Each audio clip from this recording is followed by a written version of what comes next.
আচ্ছা, অনেকদিন পর ভিডিও না আসার কারণটা প্রত্যেকেই জানে। 31শে অগস্ট ডুরান্ড কাপের ফাইনাল ছিল, সেই দিনকে লাস্ট ভিডিও ছিল এবং সেই ভিডিও পোস্ট করার 2 ঘন্টার মধ্যে 2 ঘন্টা কি সামথিং একটু এদিক ওদিক হবে, তার মধ্যেই আমাদের পরিবারে আমাদের দুজনের জীবনের সবথেকে বড় গিফট আমাদের কাছে এসে হাজির হয় এবং 1 সেপ্টেম্বর রাত্রির 12:15-তে আমাদের কোল আলো করে আমাদের মেয়ে এসেছে এবং তাকে নিয়ে আমরা ভীষণভাবে এই মুহূর্তে হ্যাপি এবং প্রত্যেকটা দিন প্রত্যেকটা মুহূর্ত আমাদের অন্যভাবে কাটছে। এক নতুন অভিজ্ঞতা, দারুণ অভিজ্ঞতা। এবং এর মাঝে আমি যখনই যেমন পোস্ট করেছি সেখানে দাঁড়িয়ে যারা ওকে আশীর্বাদ করেছেন, ওকে ভালোবাসা দিয়েছেন, শুভেচ্ছা বার্তা পাঠিয়েছেন, প্রত্যেককে আমার তরফ থেকে, আমাদের পরিবারের তরফ থেকে আবারও অনেক অনেক ধন্যবাদ। অনেকে খোঁজ খবর নিয়েছেন যাদের সাথে ব্যক্তিগত স্তরে পরিচয় রয়েছে। ইউটিউব কমিউনিটির অনেক দাদা, ভাই, বন্ধু প্রত্যেকের সাথে প্রায় কথা হয়েছে এবং এই শুভেচ্ছা বার্তা পেয়ে আমরা অন্তত পারিবারিকভাবে ভীষণভাবে কৃতজ্ঞ। এর বেশি আমার আর কিছু বলার নেই এই মুহূর্তটা নিয়ে এবং সেই মুহূর্ত থেকে আজকে অবধি প্রত্যেকটা সময়, প্রত্যেকটা মিনিট, প্রত্যেকটা ঘন্টা আমাদের ডিফারেন্ট ওয়েতে কাটছে।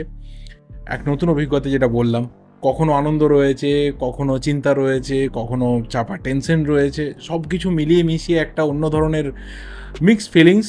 তো উপভোগ করছি এই মুহূর্তটাকে। আশা করি এই জায়গাতে সবাই আমাদের পাশেই থাকবে। তো যখন একদম সঠিক সময় হবে ওকে অবশ্যই সবার সামনে আমি নিয়ে আসবো, আমি কথা দিচ্ছি।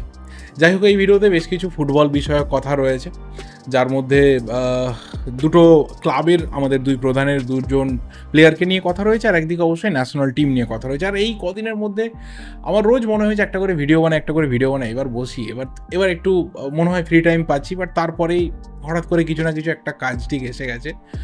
তো আরেকটা কথা বলে রাখতে চাই যে হয়তো আগামী কয়েকটা সপ্তাহ, 1 মাস বা 2 মাস একটু হয়তো ইররেগুলারিটি আমার থাকতে পারে। এই জায়গাটা আমাকে একটু ক্ষমা করে দিও। তার কারণ বুঝতেই পারছো যে অনেক অনেক একটা দায়িত্ব রয়েছে, চাপ রয়েছে, একটা আলাদা ধরনের একটা কাজ রয়েছে। তো অবশ্যই যেগুলো ভাইটাল ব্যাপার বা ম্যাচ ডেতে যা কিছু ব্যাপার রয়েছে নিশ্চিতভাবেই কথা বলবো। তবে রেগুলার বেসিসে সমস্ত রকমটা যেভাবে হয়তো কাভার করতাম, কতটা সময় পাবো আমি এই মুহূর্তে বুঝতে পারছি না। আমি চেষ্টা করব নিজের 100% দেওয়ার, কিন্তু একটু যদি কোথাও ভুল ভ্রান্তি থেকে যায় তো দয়া করে ক্ষমা করে দিও। নিশ্চিতভাবেই একটু সময় পেরিয়ে গেলে আবারও আমি যেমন ছিলাম সেই রেগুলারিটি কিন্তু ফিরে আসবে। প্রথম কথা যেটা বলবো সেটা হচ্ছে ন্যাশনাল টিমের ম্যাচ রয়েছে কালকে সিরিয়ার বিরুদ্ধে এবং এই ম্যাচটা আমাদের ইন্টারকন্টিনেন্টাল কাপ জিতাতে পারে। এবং আমি ম্যাচের লাস্ট ম্যাচটা মরিশাসের সাথে আমি দেখছিলাম, হাইলাইটস দেখছিলাম। ভীষণভাবে কিন্তু অফুল পারফরমেন্স আমি দেখেছি। এবার এটার দুটো রিজন হতে পারে। নাম্বার 1 সেটা হচ্ছে প্লেয়াররা আপাতত নতুন কোচের সেটআপে খেলছে, নতুন সিস্টেমে খেলছে এবং ২ নম্বর ব্যাপার হচ্ছে যে ইগল স্টিমার যে মেসটা তৈরি করে রেখে দিয়েছিলেন, যেটা নিয়ে অনেক দিন আগে কথা বলেছিলাম, সেই মেসটা কাটাতেও কিন্তু একজন নতুন কোচকে সময় দিতে হবে। তো মিলিয়ে মিশিয়ে কোথাও একটা ছন্নছাড়া ভাব দেখা গেছে। প্লেয়ারদের মধ্যে কমিউনিকেশনের অভাব দেখা যাচ্ছিল। তো আমার মনে হয় যে আগামীকালের যে ম্যাচ রয়েছে সেখানেও খুব হায়ার এক্সপেকটেশন রেখে লাভ নেই। রাদার কি অক্টোবর মাসে আমরা যখন বিদেশে খেলতে যাব বা নভেম্বরের ফিফা উইন্ডোতে আমরা দুটো ফ্রেন্ডলি ম্যাচ খেলবো, সেই দিকে একটু আমাদের আরও বেশি করে নজর রাখতে হবে, কারণ তার মধ্যে আইএসএল চলে আসবে, আইএসএল শুরু হয়ে যাবে, প্লেয়াররা অনেক বেশি করে বেটার রিদিমে থাকবে, অনেক বেটার অপোনেন্টের বিরুদ্ধে তখন তারা ম্যাচ খেলবে, ফিটনেসটা অনেক ভালো জায়গাতে থাকবে এবং মোটামুটি ম্যানুয়েল মার্কোস রোকা তিনিও প্লেয়ারদেরকে দেখে বুঝতে পারবেন যে what is the best formation for me. তো সেই জায়গাতে দাঁড়িয়ে আমি অন্তত ইন্টারকন্টিনেন্টাল কাপ থেকে খুব বিরাট কিছু এক্সপেকটেশন রাখছি না। বাট হ্যাঁ, কালকে একটা উইন তো নিশ্চিতভাবে আমরা আশা করতে পারি। বাট সিরিয়া আমাদের থেকে অনেকটাই স্ট্রং টিম, এই নিয়ে কোথাও কোনো সন্দেহ নেই। দেখা যাক, কালকের ম্যাচটা ভীষণভাবে হয়তো উপভোগ্য হবে এবং নতুন কোনো ফরমেশন, নতুন একটা প্লেয়িং ইলেভেন, নতুন লাইন আপ, নতুন একটা কিছুর আলাদা রকম স্ট্র্যাটেজি আমরা রোকার কাছ থেকে দেখতে পারি এবং প্লেয়াররাও তাদের মতো করে গিফট করবে, এইটুকু এক্সপেকটেশন থাকছে। তো এর বেশি আর কিছু বলার নেই। এখন নতুন কোচ, নতুন সিস্টেম, একটু সময় দেওয়া যাক। মানে প্রথম ম্যাচ দেখেই হাহাকার করার কিছু নেই। এরকমই হয়তো আমরা পারফরমেন্স দেখছিলাম, সেখানেই একটু এদিক ওদিক হয়েছে। তো খুব খুব টেনসড হওয়ার কিছু নেই আমার মনে হয়। তো ঠিক আছে, চলো, অক্টোবর নভেম্বরের ম্যাচগুলো অনেক বেশি করে ইম্পর্টেন্ট হবে আমাদের জন্য। নেক্সট বা লাস্ট যে দুজন প্লেয়ারকে নিয়ে কথা বলবো তার মধ্যে প্রথম হচ্ছে ভিজাল ক্যাচ, যার আজকে অফিসিয়াল অ্যানাউন্সমেন্ট মোহনবাগানের তরফ থেকে হয়ে গেছে। 2029 অবধি তাকে রেখে দেওয়া হচ্ছে। ইটস আ গ্র্যান্ড এক্সটেনশন, আমি বলবো যে ইন্ডিয়ান ফুটবলের নিরিখে গ্র্যান্ড এক্সটেনশন। খুব কম গোলকিপার রয়েছে তারা একটা ক্লাবে, বিশেষ করে আইএসএল আসার পর থেকে একটা ক্লাবে খুব লং টার্মে থাকে। মানে এই মুহূর্তে আমার যার নামটা মনে পড়ছে সেটা হচ্ছে গুরপ্রীত সিং সান্ধু। আইএসএল আসার পর থেকে, মানে ও আইএসএলে আসার পর থেকে, স্টাবেক থেকে ফিরে আসার পর থেকে কন্টিনিউয়াসলি ও বেঙ্গালুরু এফসিতে রয়েছে। এর বাইরে আমার মনে হয় না যে আর কোনো গোলকিপারের দিকে আমরা এই মুহূর্তে তাকাতে পারবো যে গোলকিপারটা কন্টিনিউয়াসলি 7-8টা সিজন একটা টিমে, সার্টেন টিমে রয়ে গেছে। তো এই জায়গাটা ভিসাল কাইতকে মোহনবাগান দিচ্ছে। 2টো সিজন হয়ে গেছে, এটা ওর 3rd সিজন, এবং 2টো সিজনের দিকে তাকালে দেখা যাবে যে ওই 2টো সিজনে কিন্তু ভীষণভাবে Vishal Kaith was the number 1 at every aspect in this team. এবং ডোমেস্টিক প্লেয়ারদের যদি নাম্বারিং করা হয় তাহলে সেই ক্ষেত্রে তোমার অটোমেটিক চয়েসে 2টো সিজনে নাম্বার 1 নামটা থেকে যাবে ভিসাল কাইত। প্রথম সিজনে এসে আইএসএল কাপ জিতেছে, গোল্ডেন গ্লাভস জিতেছে। সেকেন্ড সিজনে এসে 2023-24-এ ডুরান্ড কাপ জিতেছে, আবার ডুরান্ড কাপে গিয়ে গোল্ডেন গ্লাভস জিতেছে। অর্থাৎ পরপর 2টো ব্যাক টু ব্যাক সিজনে, 2টো আলাদা টুর্নামেন্টে 2টো গোল্ডেন গ্লাভস।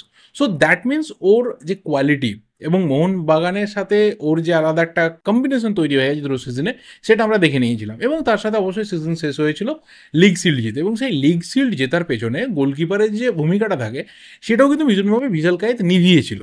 এই সিজনটা যখন শুরু হলো সেখানেও কিন্তু ডুরান্ড কাপে আমরা দেখলাম যে কোয়ার্টার ফাইনাল এবং সেমিফাইনালে যে প্লেয়ারটা কোথাও গেম চেঞ্জার হয়ে গেল, যে প্লেয়ারটা কোথাও মোহনবাগানকে কোয়ার্টার থেকে সেমি এবং সেমি থেকে ফাইনালে তুললো, সেই প্লেয়ারটা হচ্ছে ভিসাল কাইত।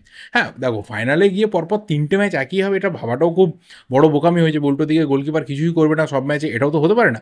তো সেটা কিন্তু ফাইনালে হয়েছিল, বাট সেই জায়গা থেকে বোঝা যায় যে ভিসাল কাইতের ইম্প্যাক্টটা কী রয়েছে এবং ডোমেস্টিক প্লেয়ারদের নিরিখে ওর পজিশনটা কী রয়েছে। তো সেই দিক থেকে 2024 থেকে এক্সটেনশন হয়ে 2029 অবধি, মানে আরও 5টা বছর, 2টো বছর হয়ে গেছে 7টা বছর। 7টা বছর মানে মোটামুটি ওর কেরিয়ারের যেটা মেন জায়গা, সেই জায়গাটা কিন্তু মোহনবাগানে থেকে যাচ্ছে। এবং যেটা ভিসাল কাইত নিজে জানিয়েছে যে ও মোহনবাগানের হয়ে খেলে রিটায়ারমেন্ট নিতে চায়। এবং মোটামুটি যখন 29-এ ওর আপাতত যে এক্সটেনশনটা হলো সেটা যখন শেষ হবে, তখন নিয়ার অ্যাবাউট 32-33 এরকম একটা এজ হয়ে যাবে।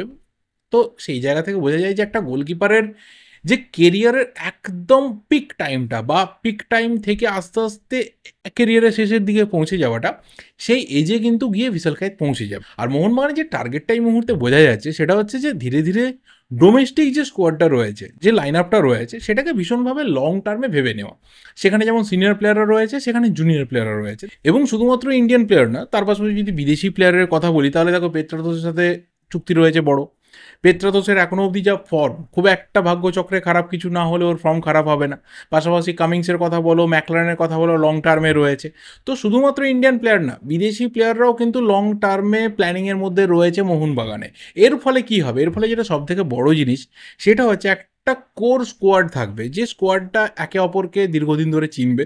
আমরা যেটা বিদেশি ফুটবলে দেখি যে একটা টিমকে যদি কন্টিনিউয়াসলি সাকসেসকে টেস্ট করতে হয় তাহলে কিন্তু একটা কোর স্কোয়াড ধরে রাখতে হয়। বাকি কিছু প্লেয়ার রয়েছে চেঞ্জ হবে, কিন্তু যেটা আমার মেন স্কোয়াড, সেই স্কোয়াডটা কিন্তু থাকবে। তো সেই জায়গাতে মোহনবাগান আপাতত লং টার্মে যে সাকসেসের টেস্ট সেটাকে এনজয় করার জন্য যে প্ল্যান নিয়েছে, সেই প্ল্যানটা কিন্তু ধীরে ধীরে প্রকাশ পাচ্ছে। আগামী দিনে হয়তো আরও অনেক প্লেয়ারের আরও লং টার্মের কন্ট্রাক্ট এক্সটেনশন বেরিয়ে আসবে। তবে হ্যাঁ, আমাদের ইন্ডিয়ান ফুটবল অলওয়েজ একটা কথা বলি যে একটাই সমস্যা রয়েছে, খুব কম প্লেয়ার রয়েছে আমাদের দেশে যারা কন্টিনিউয়াসলি দীর্ঘদিন ধরে, দীর্ঘ বছর ধরে, পরপর প্রত্যেকটা সিজন জুড়ে কনস্ট্যান্ট ওয়েতে ভালো পারফরমেন্স করতে পারে। এই জায়গাটা একটা প্রবলেমের জায়গা। তো এক্সটেনশন নিয়ে তো কোথাও কোনো মোহনবাগানে চাপ নেই, কিন্তু এই ক্ষেত্রে প্লেয়ারকেও ভাবতে হবে যে আমাকে কিন্তু কনস্ট্যান্ট ওয়েতে পারফরমেন্সটা করতে হবে, আমাকে কনসিস্টেন্সিটা ধরে রাখতে হবে। যেটা ইন্ডিয়ান ফুটবল প্লেয়ারদের ক্ষেত্রে একটা বড় নেগেটিভ পয়েন্ট নিয়ে আমরা কথা বলি, আমরা যেন সেখানে আমাদের মুখটা বন্ধ করে দিতে পারি। আমাদেরকে চুপ করানোর দায়িত্ব হয়েছে প্লেয়ারদের।